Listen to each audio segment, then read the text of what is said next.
Stories. Mahabharatam 11வது அத்தியாயம் ஸ்திரீ பர்வம். 18 நாள் கோர யுத்தம் ஒரு வழியா முடிவுக்கு வந்தது.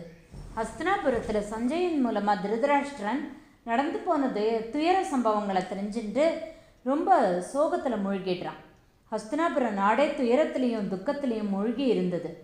இந்த சோகமான முடிவுக்கு திருதராஷ்டிரன் தான் காரணம்னு சஞ்சயன் அவனுக்கு சொல்கிறான்.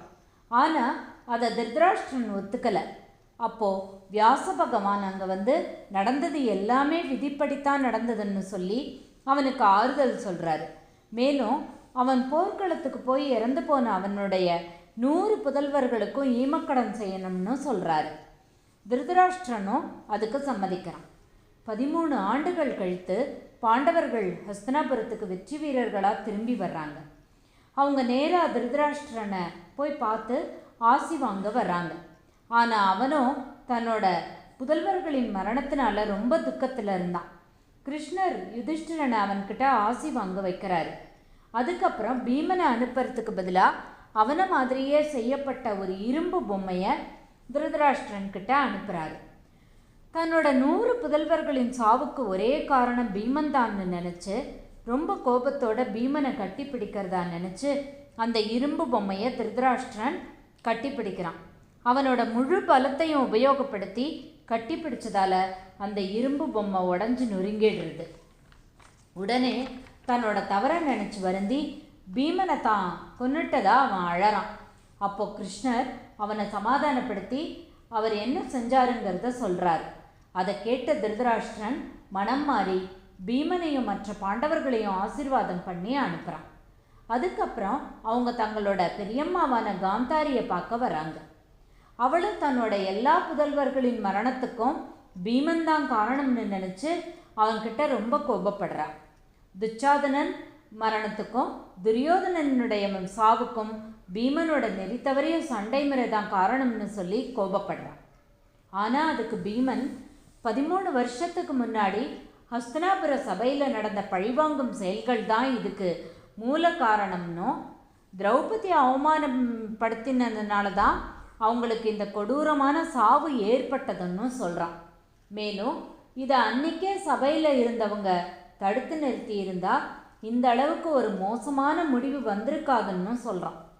அன்னைக்கு தங்களுக்கும் திரௌபதிக்கும் ஏற்பட்ட அவமானத்துக்காக தான் அன்னைக்கே அவங்க 2 பேரையும் கோரமாக கொல்லுவேன்னு சபதம் செய்ததாலேயே இப்படி நடந்துக்க வேண்டியதாயிற்று அப்படின்னும் சொல்லி காந்தாரி கிட்ட சமாதானம் சொல்கிறான்.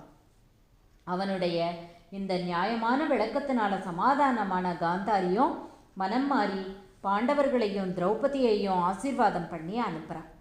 ஆனாலும் அவள் இதை கிருஷ்ணர் நினச்சிருந்தா தடுத்திருக்கலாம்னு சொல்கிறான்.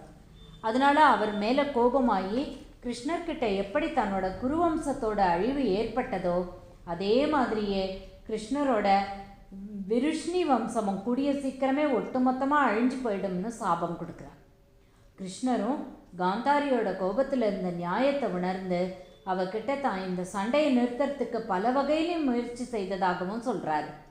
உண்மையிலேயே திருதராஷ்டிரனும் காந்தாரியும் தான் தங்களுடைய பிள்ளைகளின் கெட்ட செயலுக்கு துணை நின்று அவங்க அழிவுக்கு காரணமாக இருந்ததாகவும் அந்த தைரியத்தில் தான் துரியோதனன் செய்யக்கூடாத பாவ செயல்களை எல்லாம் செஞ்சு குருவம்சத்துக்கு தீராத பழியையும் ஒட்டுமொத்த குலநாசத்தையும் ஏற்படுத்திடுதுன்னு சொல்கிறாரு.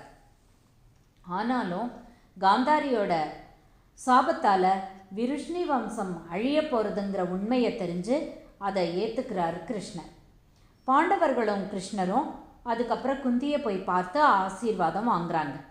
13 வருஷம் கழித்து தன்னோட புதல்வர்களையும் மருமகளையும் பார்த்து குந்தி ரொம்பவே சந்தோஷப்படுறார். இந்த இடைப்பட்ட காலத்தில் நடந்த எல்லாத்தையும் கிருஷ்ணர் குந்திக்கு விளக்கமாக சொல்கிறாரு.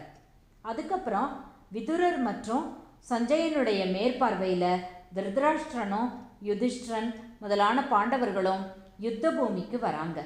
இறந்து கிடந்த எல்லாரையும் ஒட்டு மொத்தமாக மிகப்பெரிய தீ வளர்த்து அதில் தகனம் செய்கிறாங்க. அங்கேருந்து கிளம்பி எல்லாரும் கங்கை நதிக்கு வந்து அவங்களுக்கு இறுதி சடங்குகளையும் செய்து முடிக்கிறாங்க. பாண்டவர்களும் தங்களோட மூத்த சகோதரரான கர்ணனுக்கும் தனியாக இறுதி சடங்கு செய்கிறாங்க. கர்ணன் யாருன்னு தெரியாமலேயே அவன் மேலே பகைமை பாராட்டி அவன் கூட சண்டை போட்டதை நினச்சி வருத்தப்படுறாங்க. அதே சமயம் தான் யாருன்னு தெரிஞ்ச கர்ணனோ நண்பனுக்கு செய்து கொடுத்த சத்தியத்துக்காக தீமைன்னு தெரிஞ்சும் துரியோதனன் கூடவே கடைசி வரை இருந்து தன்னோட நன்றி கடனை வெளிப்படுத்திட்டான்னு சொல்லி அவனை பாராட்டி பேசிக்கிறாங்க. ஒரு வழியாக குருவம்சத்தில் இறந்து போன அனைவருக்கும் திருதராஷ்டிரன் தலைமையில் இறுதிச் சடங்குகளை செஞ்சு முடிச்சுட்டு அங்கே அம்பு படுக்கையில் இருந்த பிதாமகரான பீஷ்மர்கிட்ட நடந்த விவரங்களை சொல்லிட்டு அவரோட ஆசிகளையும் வாங்கிக்கிறாங்க. இதோட ஸ்திரீ பருவத்தை முடிச்சுக்கிறேன். மறுபடியும் உங்களை அடுத்த பருவமான சாந்தி பருவத்தில் சந்திக்கிறேன். தேங்க்யூ.